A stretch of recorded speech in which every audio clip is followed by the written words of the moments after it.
This is Musical Talk. Musical Talk. The UK's independent musical theatre podcast. Musical Talk. The UK independent musical theatre podcast. Hello, welcome to this week's episode of Musical Talk. It's a pleasure to be joined for the first time in a long time by my good friend Professor Robert Gordon. Hello, Robert. Hello, Nick. Nice to hear from you again. Yes, nice to hear from you too. But before we started recording, we're having a bit of a natter about the recent Tony Awards. What do you think of the results? Well, I think everybody was expecting Evan Hansen to sweep the boards, and it did. I don't really know. Evan Hansen, as I think. Evan Hansen, is that what Evan or Evan? I don't know. Evian, as the French version will be. Probably the Americans would say Evan. I don't know much about it. I've listened to a few of the songs. I don't want to be judgmental on that basis, but it seems to me musically quite post Jason Robert Brown generic. I have listened to the CD of Bette Midler's Hello Dolly. I think that was completely expected, wasn't it, that she would win the award? Yes. I think it's as much because the award is as much because she brings in an audience as it is for the quality of the performance. I've heard from a sort of Broadway insider who's seen it that it's fine, it's good, but the hype is a little bit extreme in relation to what kind of a performance she gives. And when you hear it, the singing on the cast album, she's very careful, I think, to be preserving her voice. Well, I mean, good for her. She is 70, so she's very good to be careful to preserve her voice in most of the songs until she gets to Wave Your Little Hand and Whisper So Long Dearie. So Long Dearie, I think the song is called, when she starts to growl and belt a bit in her slightly more jazzy and rocky voice, and that's done very well, and you can imagine her actually performing it.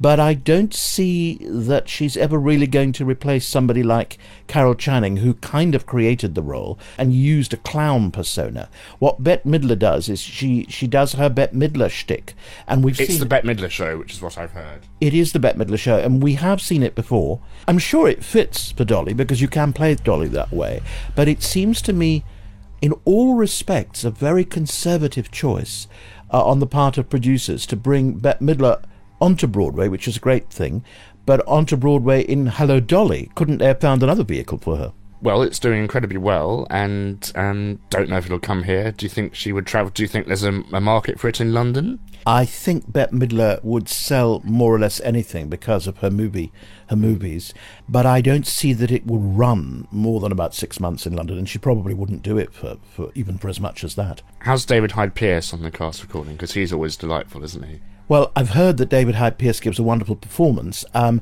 the cast album, he's quite subtle. He doesn't do the old Walter Matthau kind of routine that you get in the film. He sings it gently, doesn't belt it out, but he sings it gently, which is probably in the role. It's light. You can't hear from the cast album how witty the performance is, but I believe it is a very witty performance. I want to go back to dear Evan Hansen, because you're obviously an expert in the whole history of the development of musical theatre, and we are seeing this style of post-Joseph Robert Brown, as you call it, coming in. It's Pasek and Paul, who do some quite nice stuff sometimes. It's their... Of course, they wrote the score for La La Land, didn't they? Yeah, well, they wrote the lyrics for La La Land. But what is it about it, for your knowledge, dare I say limited knowledge, because we haven't seen the show and we've only listened to a bit of the cast recording, about this show that seems to have struck that nerve on Broadway? Well, it has a gay theme, hasn't it? And I think that's probably what makes it interesting on Broadway. So perhaps it's an interesting book. Yes, I've heard some of Pasek and Paul's songs, and of course I know Smash. I don't personally rate Pasek and Paul very highly, but it just may be that I'm getting old, and that's my own taste. So you think it is a generational thing? It may be a generational thing, but on the other hand, how radical are the songs of Pasek and Paul? They seem to me still to be very much within a kind of Broadway show genre. I mean, they're not using forms such as hip-hop and rap the way in which Hamilton does. So you can't say that what they're doing is completely new to Broadway, and I don't think they are as inventive and as musically sophisticated as Jason Robert Brown or indeed Sondheim. A show that I was disappointed didn't do well at the Tonys was Groundhog Day, which had its birth here in London under the guidance of Matthew Warchus. We've both seen that show, and I've been listening to the cast recording a lot. I saw an article in possibly the New York Times about how musical theatre was the last haven for perfect rhyming. I listened to Matilda, and I almost forgive Tim Minchin for his slant rhymes, as they're called. But I listened to Groundhog Day, and it kind of annoys me when I listen to it over and over again, no pun intended, that he's coming across as a bit lazy with his... I mean, some of his lyrics are brilliant, but I think you could rhyme that a lot better. You do lyrics, Robert, and do you think it's, again, a trend we're seeing, or is Tim Minchin lazy? Is he brilliant? What's your view on this? I think the majority of lyricists on Broadway and in London have been lazy for years. I think this is actually a result of, you could sort of call it the Les Mis syndrome, in which once some of Herbert Kresmer's lyrics are very strong in Les Mis. Yes, but once you get a translator translating the original French lyrics, you're bound to have more problems. And I think that what happened with the through-sung genre, and I exclude Tim Rice from this, because Tim Rice is a brilliant lyricist in my view, sometimes overly so, yes, sometimes too self-consciously so.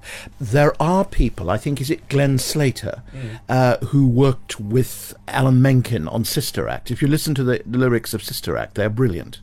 Tim Minchin doesn't come from the Broadway tradition, but then if you listen to most of the lyrics on Broadway, in most of the songs, they're very generically based. They're very obvious. They're not witty. They're unoffensive.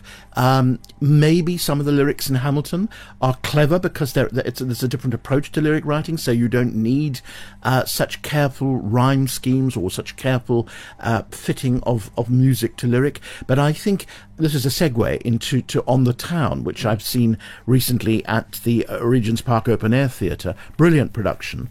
But what struck me was I haven't heard lyrics of the quality of Comden and Green's lyrics for that show for years. It seems to me that very few writers today, of musicals today, have the facility or the interest in writing lyrics which are entirely witty, which characterize the roles in the show, and which, you know, stand up. I mean, there are moments in On the Town, and I'm thinking of the famous last song, "Where Has the Time All Gone To?" at the end of the show is very sad.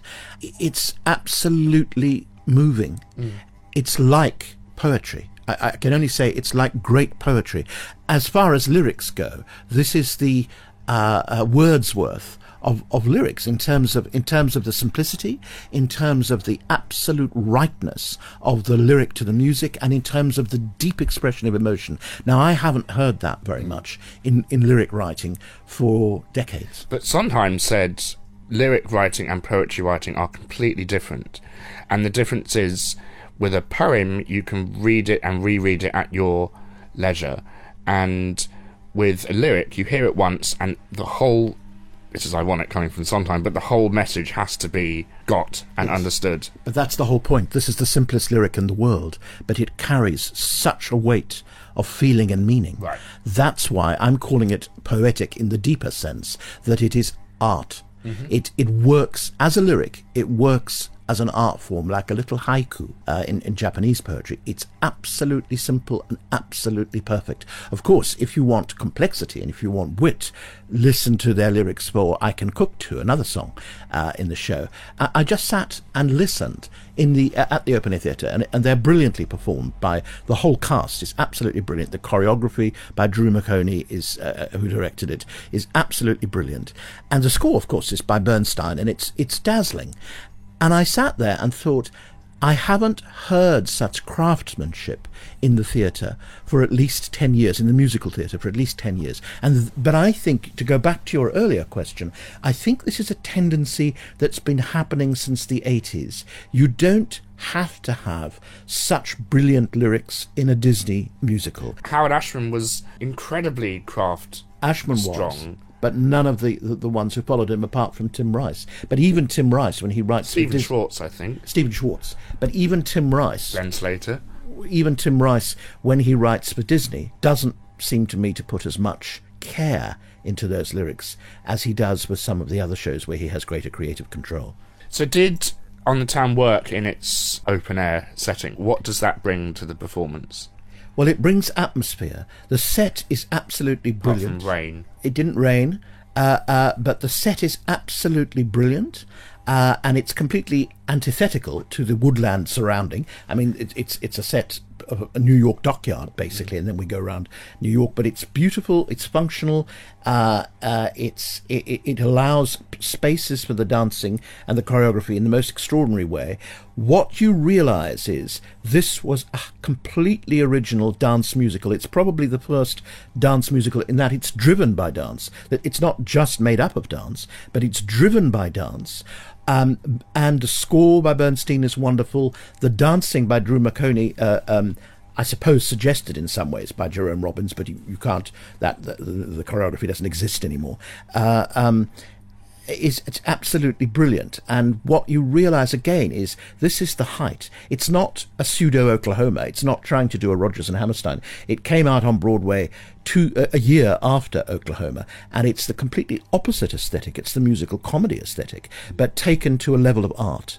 And I don't think we take that seriously enough. I think if you look at Kinky Boots today, you will see... Also with very bad lyrics. Yes, you will see laziness all the way through it in terms of craftsmanship. What's the band size like? Obviously that's important when it comes to Bernstein. And the issue I had with Ragtime when I saw it at the open-air theatre was they absolutely diminished the size of the orchestra to a band, and it was almost an insult, I would think. Well, I don't know about the band size, but it's conducted by Tom Deering, who's an ex-Goldsmiths music student, to get a plug-in for Goldsmiths. It's brilliant. The orchestrations, I think they're maybe working from the original orchestrations.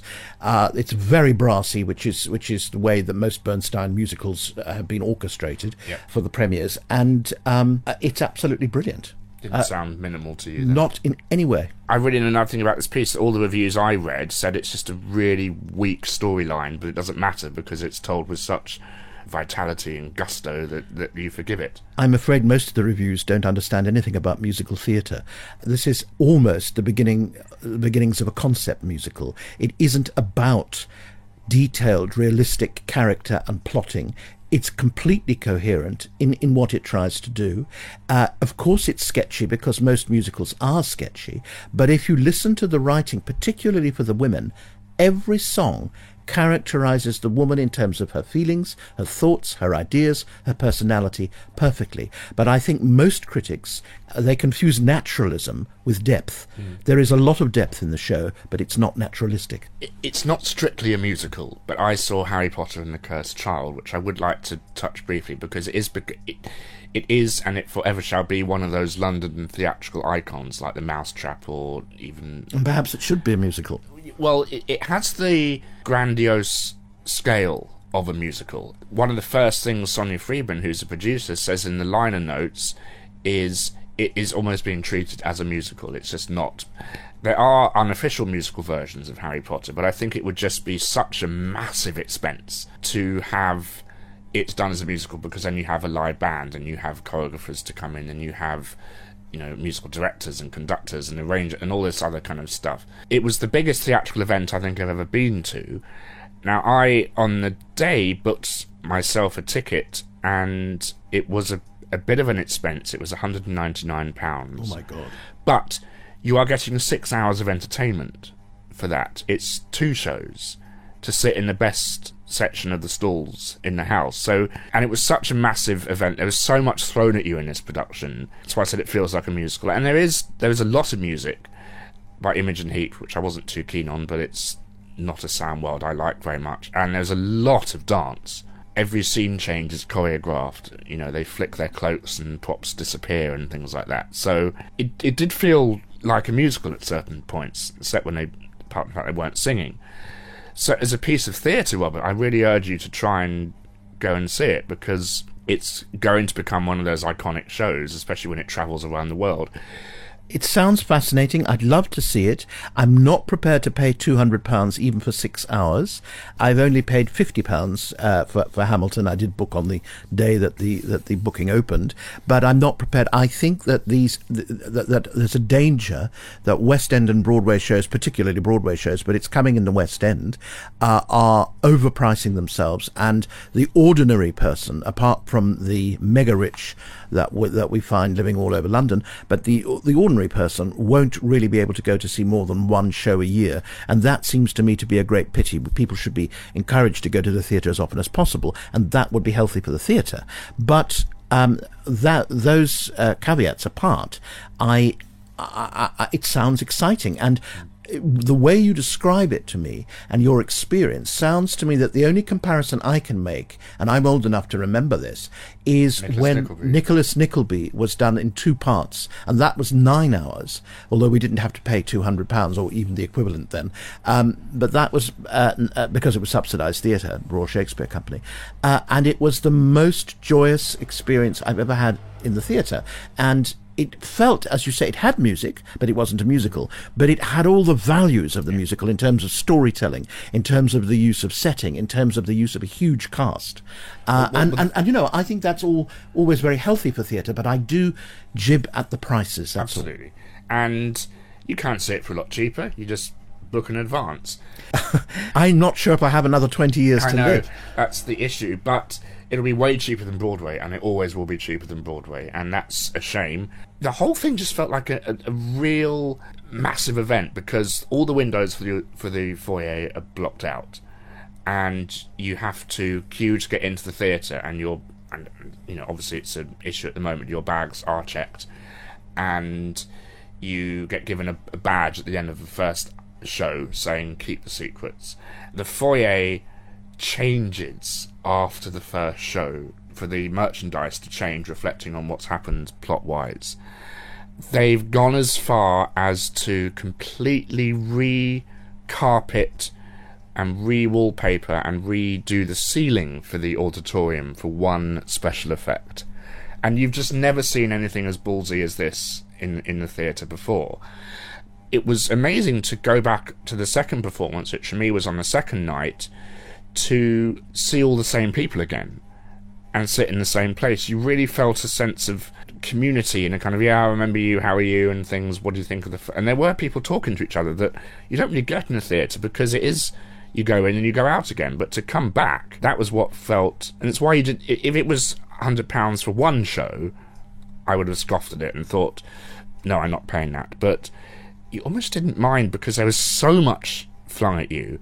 Some amazing magic, some amazing staging, some beautiful moments, and the actors work so hard, and it must be such an effort with kids as well. I know there's been rep in the past and it's not a new thing, but it's a new thing for modern audiences to go to 2 shows. I know we had Angels in America and things like that, but this is a real commercial show, which is rare for that world. Did you pay £100 per evening or £100 for the 2 evenings? It was £100 per evening. Ah, okay. Yeah, so that wasn't £400. It was £199 for both shows, booked on the day for house seats. Okay. No, that's what I thought. But even that, I think, is too much. But of course, that's now consonant with all the best price tickets in the West End. Yeah. Most of the West End shows are now charging for top price, and I no longer pay for top price. Well, we're seeing, not we as in you and I, Robert, but I am seeing Bat Out of Hell soon, and top prices for that are £300. Good God, who would pay that for Bat Out of Hell?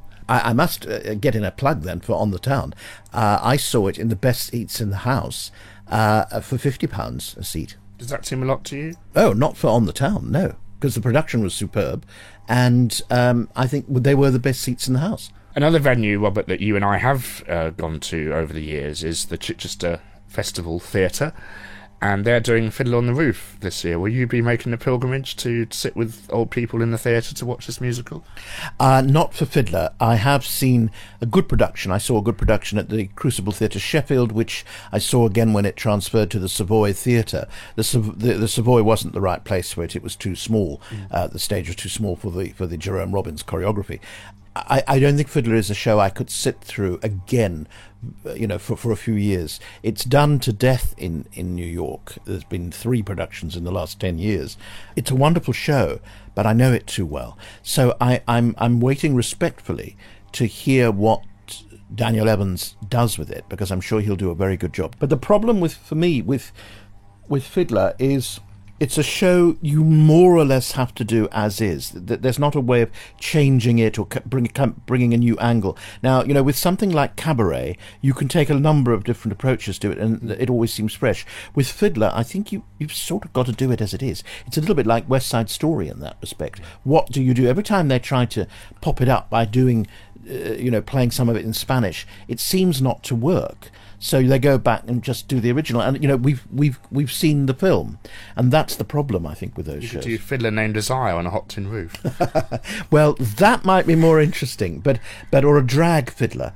But again, it's my problem with Hello Dolly as a vehicle. I've always loved Hello Dolly, but I think that once you've seen one good production, unless they're going to radically rewrite it, you've seen them all, because there are only so many things you can do with a show like that. We are going to see Wind in the Willows soon at the London Palladium, which is the new musical by Styles and Drew and Julian Fellows. So Wind in the Fellows or Drownton Abbey. Nice to see Anthony Drew doing another musical about animals. I'm looking forward to it. I always enjoy big family shows at the London Palladium. I think that's what it's best for. What are your thoughts on it that at the moment, Robert? Well, I'm a bit sceptical about the resetting it in the 50s and using rock and roll, but I'm prepared to give it a whirl. One thing I would like to say, going back to our conversation about lyrics, I think Anthony Drew is a superb lyricist. I think when you listen to some of Drew's lyrics, they're very good. And actually have to say, was it Don Black who was the lyricist on Mrs. Henderson Presents? Yes. Those lyrics are brilliant, and they're perfectly in period of the era, and yet that's a show that didn't do that well. Now, what surprised it? You see, it seems to me, that's why I said that I think the audience's sensibilities have changed. People don't expect lyrics to be so witty anymore, and that's a shame. And it's odd, because some pop songs are very witty, so you can't say that young people don't like witty lyrics, but it's just that the kind of matching of music and lyric that you used to have in the classic Broadway and West End musicals doesn't seem to bother people anymore. People don't seem concerned to reproduce that. Our own Thos Ribbett says if you're going to write lyrics, you write them properly. There's no half way about it. Yes, well, going back to your example of Groundhog Day and of Tim Minchin, I mean, Tim Minchin is not... Whining erection with reception. It's lazy. It does work, but it's still lazy. Yes. And you think, you really couldn't have come up with a better... I mean, obviously the joke comes from erection, so you want to come up with direction or something? I mean, that's just...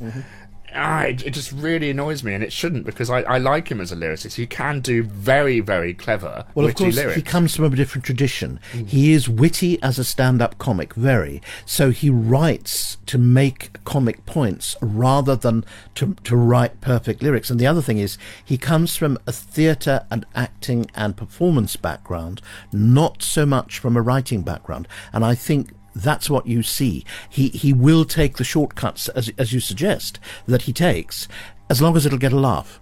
But what I do have to say is I think the book and the staging of Groundhog are absolutely brilliant. That was the best show I saw last year when it was at the Old Vic. It was the best musical I saw. It was almost the best piece of theatre that I saw. And I cannot understand, and I think they've actually must have discovered that they made a mistake. I could not understand at the time, and I still don't understand why they didn't immediately transfer Groundhog Day to the West End from the Old Vic. It got rave reviews. It was completely sold out.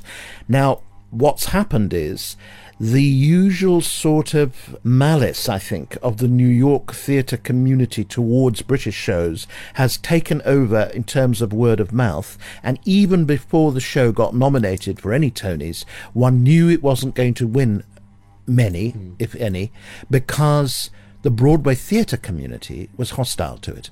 That means nothing in London, but if it had triumphed in London commercially, like Matilda did, it would have run at least as long as Matilda on Broadway. I've heard that there was a lot of bad-mouthing of Matilda by the Broadway theatre community when it was entered for Tonys, but I think it would have had more of a chance at the Tonys if it had been already a triumph and run for 2 years in London. I'm looking forward also, speaking of Dennis Kelly from Matilda, who's doing now the script for Pinocchio that's going to the National Theatre this Christmas as the Disney musical. I'm a great fan of Dennis, not least because he's a lovely man, and a great playwright, but not least because, of course, another plug, he's another Goldsmith student, an ex-Goldsmith student. Get that plug out, Robert. Well, he's been very generous to my students, and he's also... Dennis Kelly Theatre will be opening soon at Goldsmith. We hope so. No, but he enjoyed his time at Goldsmith, and he's always been very kind about that. Dennis is not only, I think, a very important playwright within the art theatre. He's witty, he's funny, and he knows how to grab an audience in a musical. And I think his book for Matilda was brilliant, and I'm really looking forward to the Pinocchio. Well, Robert, lots of stuff coming up that we are going to see. Lovely to have you back on the show. Please do come back again soon. We'd lovely to have you. Have a lovely summer seeing all the shows. Well, Nick, it's so great to be back home where I belong, but I'm not going to do it in my Carol Channing accent. Leave us on your It's so great to be back here where I belong. I hope you're not going to play that, Nick. Yes, on that note, thank you very much, Robert, and we'll have you on again soon. Bye-bye. Thank you.